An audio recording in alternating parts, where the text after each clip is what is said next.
Moi, c'est Anne ou Béraud, je suis journaliste et j'écris un podcast qui s'appelle Chronique de la nuit, techno et politique.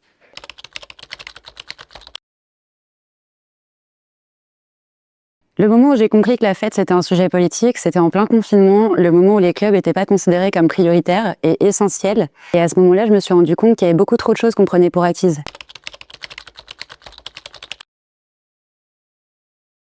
La répression des teufeurs en ce moment est exactement la même que la répression des militants climatiques et des militants des droits humains. C'est pas moi qui le dis, c'est un rapport qui est paru le 25 septembre dernier, publié par 3 ONG différentes, y compris la Ligue de défense des droits de l'homme. Le problème aujourd'hui, c'est que la liberté est à vitesse variable. On observe des minutes de silence pour des militants néo-nazis, mais par contre, on va tirer au LBD, arracher des mains à des personnes qui font la fête dans des champs. La Free Party, c'est pas exactement une reproduction entière de la société à grande échelle.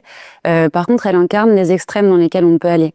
C'est-à-dire que la Free Party, par son statut de marginal, représente un endroit qui, dans un pays libre et démocratique, a le droit d'exister. Et à partir du moment où on s'y prend au territoire de Free Party, c'est qu'on s'y prend aux libertés fondamentales.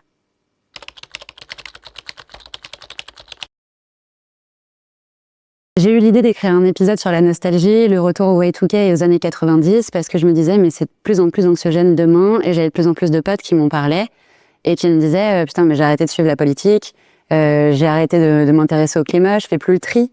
Plein de petits détails qui me faisaient dire, ok, il y a trop d'injonctions, et il y a trop de choses qui font stresser. Trump a envahi le Venezuela, et je pouvais en parler à un verre le soir même, et j'avais des potes qui étaient pas au courant alors qu'ils passent leur vie sur Insta.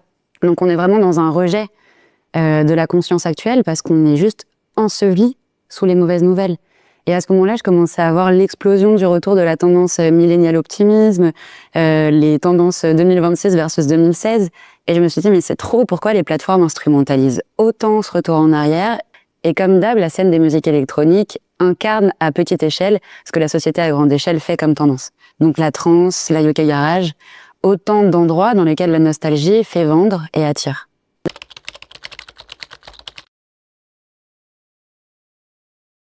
Il y a une façon de regarder le passé avec conscience et un apprentissage fort qui est fantastique. Ça veut dire que les générations actuelles fantasment les années 90 et les années 2000.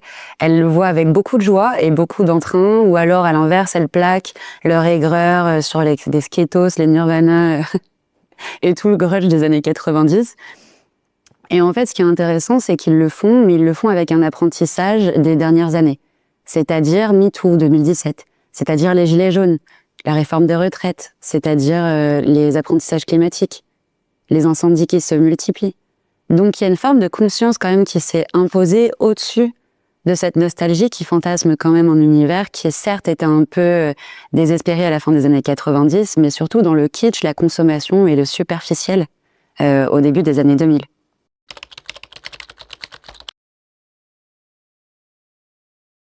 Le fait d'être journaliste politique, c'est-à-dire que j'étais reporter politique pour l'UMA et journaliste spécialisé dans les cultures émergentes depuis 2021 pour Trax, a toujours fait que j'ai mélangé les deux. Et j'observais que des grandes tendances, par exemple la mise en place de décisions écologistes ou encore l'inclusion de femmes et de minorités dans les institutions, allait un petit peu plus vite et était un peu plus intense dans le monde de la teuf que dans le monde politique.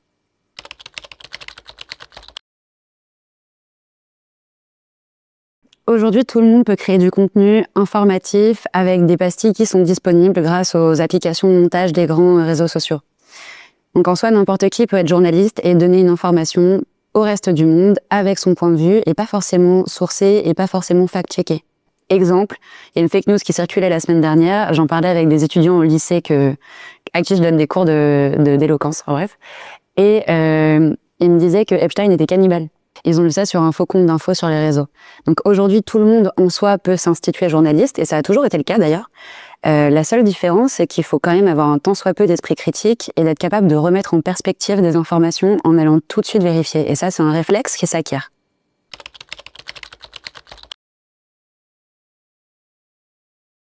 La techno peut encore porter une charge contestataire à l'ère des festivals géants, de par le fait qu'elle ne se limite jamais seulement au maxi-format. En fait, la techno et la beauté de la scène de la techno, c'est qu'il y aura toujours, comme partout dans tous les commerces et dans toutes les niches de consommation, il y aura toujours des gros qui capitalisent et qui maintiennent le capital entre eux. Par contre, la beauté de la techno, c'est qu'elle permet et laisse aussi la place à énormément de petits indépendants, de petites scènes engagées, militantes ou encore simplement en autoprod d'exister. Donc en fait, il y aura toujours des alternatives aux gros festivals et à KKR et autres consorts.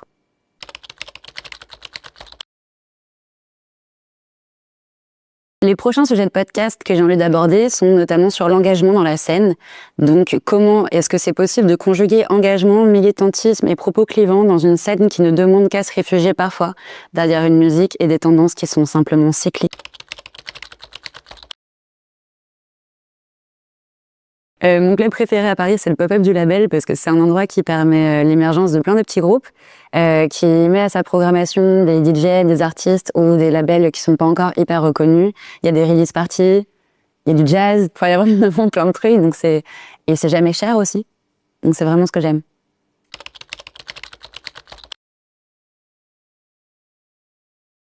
En ce moment, je suis pas mal leur Coco Precis, Skullcab et tout.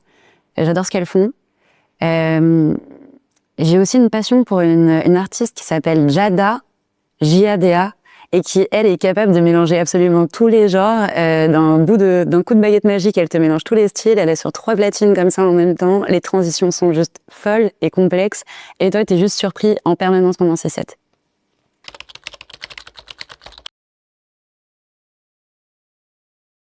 Du coup, je shout out à un gars qui s'appelle Engel Bengel. En soi, je devrais gatekeep, mais je choisis de partager parce que son contenu mérite d'être vu. Il partage quasiment tous les jours des pastilles avec 3 sons UKG ou Jungle, ou enfin inspiration UK en tout cas, qui sont ouf. Et il y a que 30 likes, donc allez lui donner de la force en fait.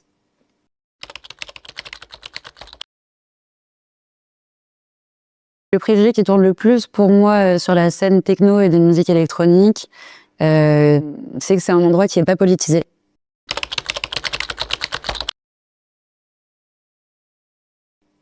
N'ayez pas peur de vous engager. Vraiment. Surtout maintenant.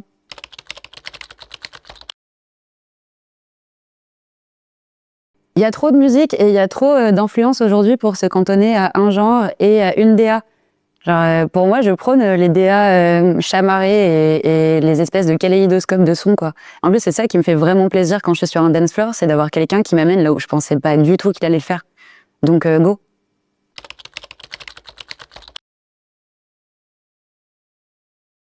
Je mets toutes mes compétences de journaliste au service de Chronique de la Nuit, donc c'est vraiment des enquêtes que je fais.